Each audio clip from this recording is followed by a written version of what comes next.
From NJPBS Studios, this is NJ Spotlight News with Brianna Vannozzi. Good evening and thanks for joining us on this Monday night. I'm Brianna Vannozzi. Tonight, a few stories we're digging into later in the broadcast. We take a look at what's behind the rise of political violence in the wake of conservative activist Charlie Kirk's assassination. Then Hudson County's hospital system is getting a major rebrand. We'll give you the latest on what it means for your care. And later, many are feeling the pinch of property tax hikes. We'll tell you what relief is on the way for homeowners and renters. First, though, a few of today's top headlines. The assassination of conservative activist Charlie Kirk is continuing to ignite new political clashes. Bergen County and the town of Madison are facing mounting criticism over a decision not to lower flags half-staff in Kirk's honor. The county responded to questions on social media, saying it follows official state guidance on flag status, which remained at full staff throughout the week, prompting thousands of mostly angry reactions online, including that from former Jetstar Nick Mangold, who lives in Madison. President Trump last week issued a federal proclamation applying to all federal buildings, military posts, and embassies as a mark of respect for the 31-year-old co-founder of Turning Point USA, who was shot and killed on September 10th while speaking to students at Utah Valley University. But the order doesn't apply to states, and there's no requirement to obey federal flag mandates. Other counties, though, like Passaic and Ocean, did comply, and many residents on both sides of the aisle are arguing the decisions are politically motivated. Meanwhile, the debate is spilling beyond policy and into people's livelihoods. Englewood Hospital confirms a surgeon at the health system resigned over accusations he celebrated Kirk's assassination. Englewood was sued by a nurse who claims she was suspended without pay for reporting the incident. The hospital refutes that and says the nurse wasn't docked and is expected to continue working her shifts. And a $25 million offer from a powerful political name could reshape Ocean City's iconic boardwalk. Philip Norcross, the brother of longtime South Jersey power broker George Norcross and Congressman Donald Norcross, made a formal bid to buy the site of the now shuttered Gillian's Wonderland Pier. As first reported by the Philadelphia Inquirer, Norcross, who's also an attorney, wants to replace the amusement park with high-end townhomes and what he calls a commitment to Ocean City's future as a family destination. But critics have been quick to wade into the debate, arguing the proposal is about more than just real estate, but another example of the Norcross family's far-reaching presence both in politics and business in New Jersey. The offer comes just weeks after the Ocean City Council rejected a hotel plan for the site, citing zoning laws that prioritize entertainment along the boardwalk. Now, Virginia-based developer NVR also has a bid in the mix to build townhouses, even though city leaders have made clear they aren't considering residential buildings. And coming up, a growing concern that political violence is not just escalating, but accelerating. We look at what's driving it. Major funding for NJ Spotlight News is provided in part by NJM Insurance Group, serving the insurance needs of residents and businesses for more than 100 years. Horizon Blue Cross Blue Shield of New Jersey, an independent licensee of the Blue Cross and Blue Shield Association, and by the PSCG Foundation. Well, political leaders in both parties here in New Jersey and across the nation are confronting new fears around their safety and security following the assassination of conservative activist Charlie Kirk.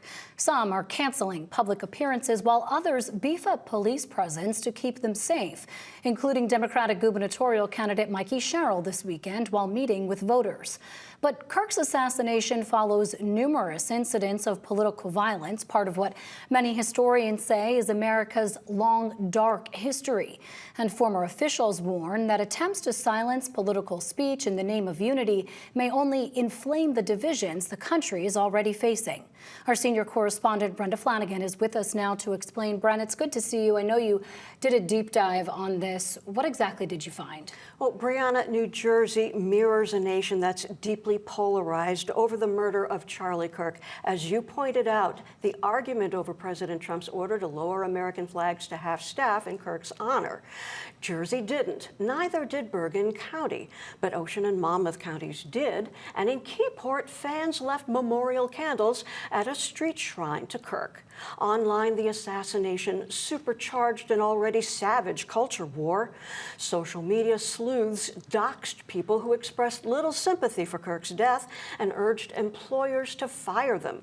An Englewood Hospital nurse reportedly filed a lawsuit claiming she was suspended without pay for objecting to a surgeon who allegedly cheered Kirk's murder.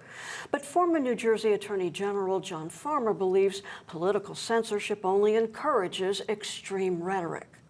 I think it actually will accelerate the problem and rather than address it. And again, Charlie Kirk was a free speech person. I think it does dishonor to what he was trying to do, to try to actively to use his tragic death as a pretext to stifle free speech would be an abomination of what he stood for. So I think that's a totally wrong way to go, and it's not going to work.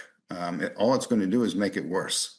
We're in a predicament here because our beliefs in free speech are colliding with political realities and with the way our marketplace of ideas is structured.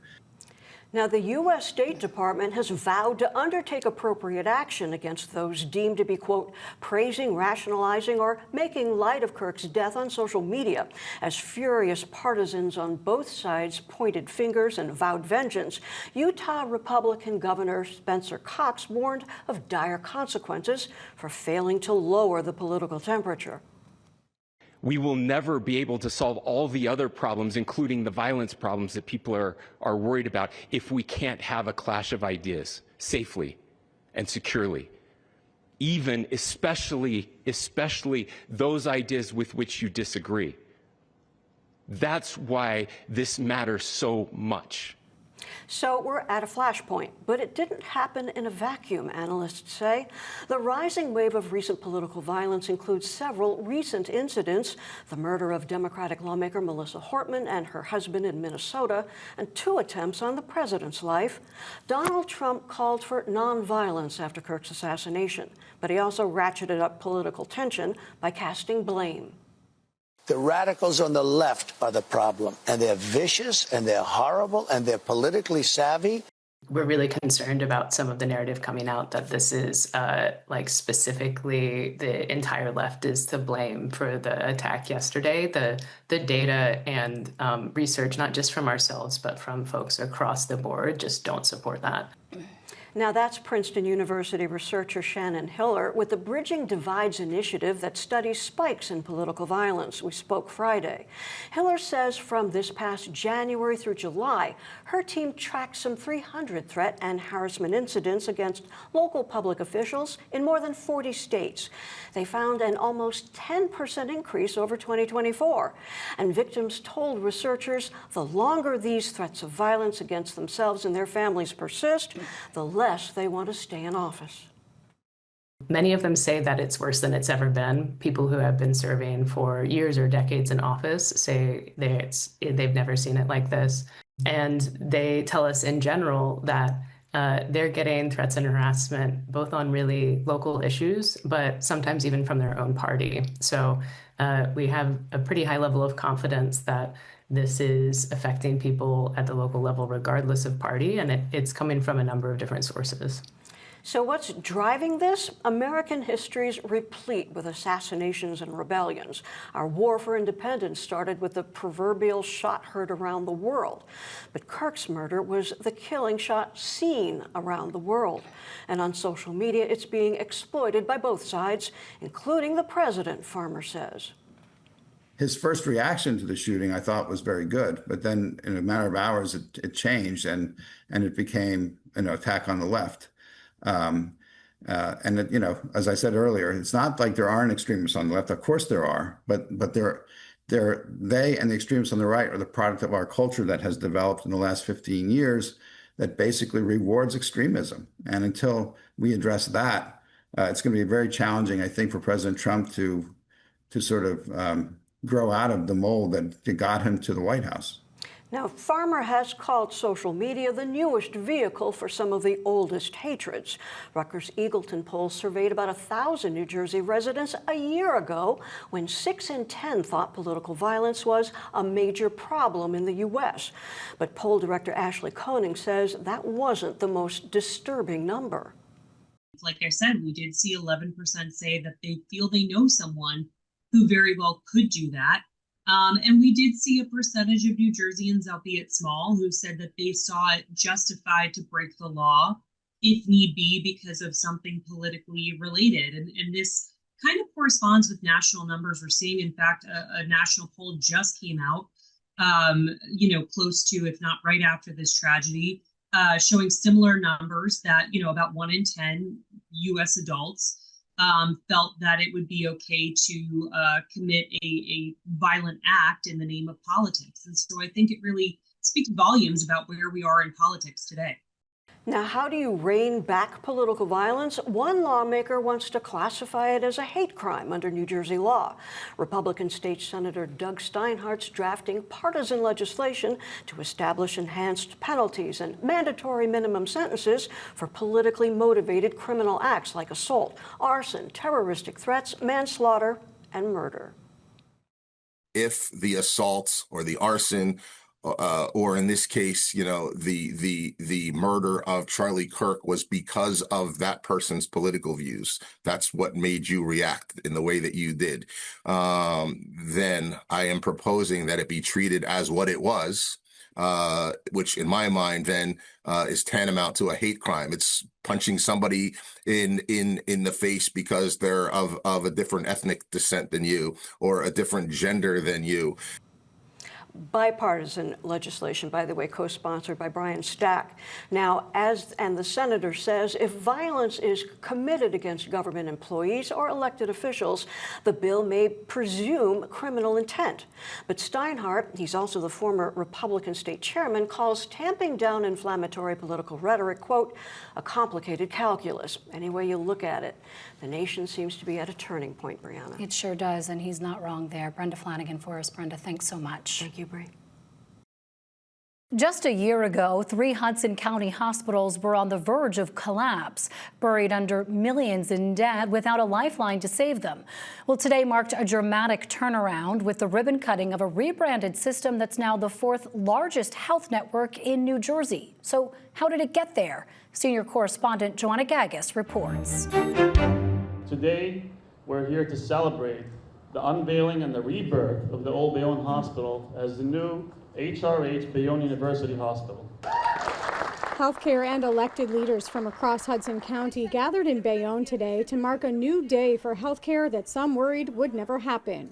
3 hospitals under one healthcare system known as CarePoint, on the brink of bankruptcy and closure, have now been reincorporated under a new healthcare system called Hudson Regional Health, or HRH. We were this close from all 3 of these hospitals closing, this close. And it wasn't us crying wolf, it was a reality because there just wasn't enough money in the system. The 3 hospitals that made up the system under CarePoint were Christ Hospital in Jersey City, Bayonne Medical Center, and Hoboken University Medical Center. Jan Moshe, chairman of the board of HRH, took over Meadowlands Hospital in Secaucus in 2018, turning it into Hudson Regional Hospital, the 4th hospital in the system. But each of the healthcare providers faced a similar challenge: the number of charity care patients they serve. We have disproportionately a much higher percentage of indigent patients, of patients unable to pay in our hospitals in our urban county than others. Not only did the prior operators of this system file for bankruptcy, but more than one of the hospitals in this system were on the verge of closure.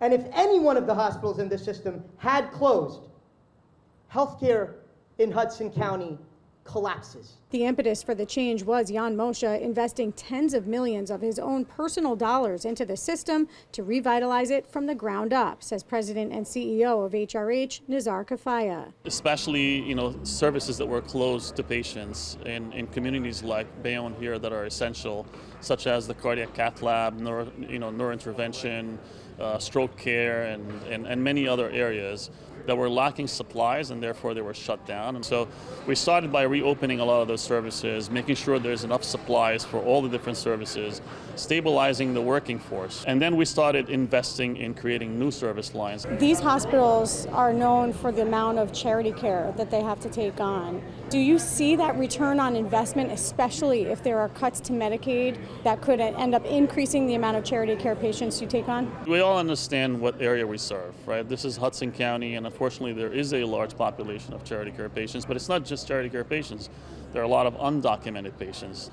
Our goal is to really invest in areas that are going to make up for the loss on the charity care and undocumented patient side, because as acute care hospitals, we have to keep our doors open. Again, we're choosing to invest in other areas that will make up for the loss on this side so we can continue to serve the community. Now, on top of the tens of millions he's already invested, Jan Moshe plans to invest an additional $75 million into major renovations here at Bayonne, in Secaucus and Hoboken University hospitals. They expect those projects to be completed within the next year and a half. Our goal is to make sure that it's a very efficient delivery healthcare system that delivers good quality care efficiently to the county, to its residents. And a lot of patients come here from New York as well. Will it be something that needs continuous personal funding to keep it going? No, our goal is to make sure that it's self-sustainable within a year and a half. But as someone who sits on the hospital board, Jersey City Mayor Steve Fulop offered a word of caution about the system's future. The finances are not great. Today is a celebration as we're taking a step in the right direction. The reality of the situation is, absent of help from the state and help from the county and continued help from the municipalities, in 5 years' time, the same hospital systems in Hudson County will not exist. It's a stark reminder that serving the healthcare needs of the community remains a challenging and costly endeavor. In Bayonne, I'm Joanna Gagis, NJ Spotlight News. In our Spotlight on Business report, the state is rolling out the latest round of direct tax relief payments starting this week. It's under the Murphy administration's $2 billion anchor program that lawmakers renewed this year, aimed at easing the burden of New Jersey's high cost of living. Now, first in line to get their checks are seniors and residents with disabilities, while others will follow over the next few months. But as our budget and finance writer John Reitmeyer explains, Anchor is just one piece of a larger puzzle, and he joins us now for more on the tax relief and who it'll help. John, this is probably one of my favorite things that we talk about, just because there are so many things that people need to know. So let's just start with who's eligible for the benefit this year, and what deadlines do people need to be aware of? The big deadline is October 31st. So these anchor checks or direct deposits, depending on how you choose to receive them, can total as much as $1,750 at the highest level. So it's big money for a lot of people. And the big deadline to keep in mind is October 31st, you have to get your application in by. And this works for really renters and homeowners can receive anchor benefits. And that's a change from the way the state used to do it. It used to exclude renters. And now there's a component for renters who make up to $150,000 annually. For homeowners, the income ceiling is $250,000. And so those really, if there are nearly 2 million New Jersey residents who would fall into either one of those buckets to be able to apply for this relief. For a big group, the state submits your application on your behalf based on information that you've previously provided. For seniors this year, that's not happening. There's a new application called PAS1 that seniors have to fill out. And the big message to convey today is if you're a senior or disabled resident who you qualify for Anchor, and maybe in the past the state's filled out your application, that's not happening this year. You have to go and fill out this application by October 31st to get your benefit. And senior benefits are the biggest benefits, both for renters and for homeowners. And that deadline is the same for those folks. Wasn't there a September 15th deadline in order to be automatically entered in? Yes, and good on you for careful reading of these promotions that come out. So for the group that maybe you received a letter from the state that said your application was submitted by the state on your behalf, so you would automatically receive your benefit, you have to check that letter, make sure that the address is right, make sure that your name on it is correct, and then if you want to change your banking information or maybe how you receive the benefit comes your choice, direct deposit or check. Say you've received a check, now you want direct deposit. If you want to make any change, you have until the end of Monday to get that changed to the state so they can move forward with the correct information. Okay, that's important to know. How much has the average property tax bill gone up recently? I mean, how big of a dent could this potentially make? And you mentioned the fact that renters are included, which has been a big part of what advocates have talked about, because a lot of lower income folks who really need the benefit weren't included in programs in years past. Renters are now part of this, but how much are these property taxes going up on average? Yeah, and we should note that renters pay property taxes indirectly. So their landlords baked in, typically what's baked into your monthly rent charge would be a portion of property taxes. And so we know from looking at the most recent inflation reports that costs for housing in general, but especially for rent, are rising.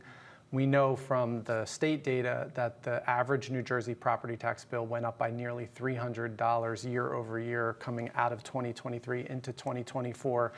We've read a lot of headlines recently about in a lot of places where property taxes are going up even more to fund local schools. So a big part of property taxes in New Jersey levied at the local level.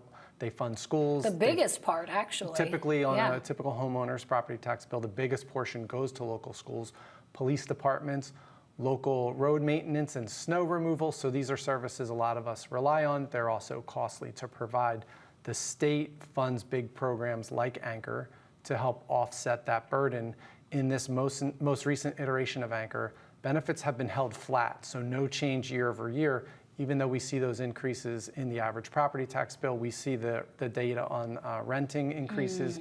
And so that's a tougher not necessarily keeping up with inflation and other rising costs. Right. So when we talk about affordability in general, probably you're happy money's coming from the state to help cushion these big costs.